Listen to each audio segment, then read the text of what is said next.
Pronti? 1, 2, 3. Buono il secondo segnale con Potterjet molto veloce. Andiamo all'esterno Titus, poi Numero 6, Penna Bianca Horse, intanto la squalificato. squalifica per Penna Bianca Horse, Potterjet al comando Numero davanti a 7, Perbibi. Vicky Bomber Poi Trap, Rasi Almar, terza alla squalificato. corda, largo Titus, 15-3 primi 200 metri, si presenta in vantaggio Potterjet con Gianvito D'Ambroso che prova a giocarsela davanti. Poi vediamo serrare sotto il gruppo capeggiato da Volpelli, mentre è in terza ruota Patrick AS che cerca di scavalcare Urla del Vento, la quale vuol prendere la schiena di Titus. Schermaglia tattica centrogruppo con in vantaggio comunque sempre Potterjet davanti a Perbibi e Rasi Almar. Titus di fuori, avanza Urla del Vento sempre con ai fianchi Patrick S che è in terza ruota già da diverso tempo. Lungo la corda Volpelli, intanto Potterjet arriva al giro in 1 minuto e 1 decimo.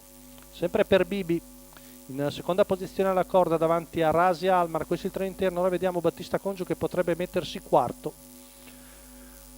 e così Patrick S magari andare in schiena Titus, ma si mantiene al largo Urla del Vento, quindi Patrick rimane ancora in terza. Intanto il chilometro va via in 1:15.2, sempre in vantaggio il figlio di Pine Chip che si trascina per Bibi. Titus sembra essere già in difficoltà.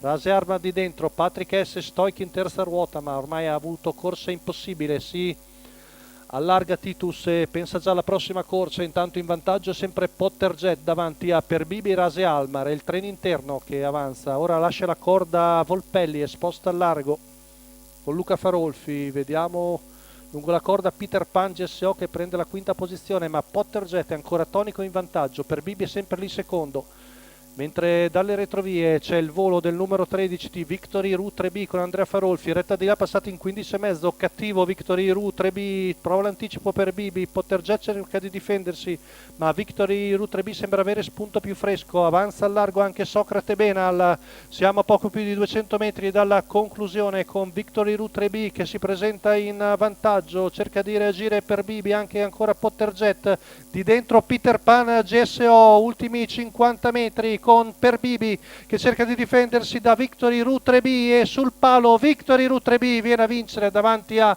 Perbibi, Socrate Benal. Poi lì vicini ancora uno stoico Patrick S di dentro Peter Pan GSO, ma la vittoria la prende Victory Ru 3B. Andrea Farolfi al doppio in giornata per Gaspare e Stefano Tranchina vengono a vincere dopo la vittoria di Modena, vengono a replicare oggi però in maniera più difficile dal secondo nastro. Rivediamo la vittoria di Victory U3B, il figlio di Brett Sfoto che batte Perbibi, mentre per il terzo Socrate Benal batte Patrick S, autore di corsa mostruosa, direi tutta in terza ruota, e poi al quinto Peter Pan GSO. Quindi la vittoria di Victory Ru 3B con Andrea Farolfi, la quota di 6,07, è l'ultimo vincitore. Col doppio per Andrea Farolfi di questa giornata bolognese. Ricordiamo che per questo weekend non ci saranno corse a Bologna e l'appuntamento è quindi direttamente per giovedì prossimo.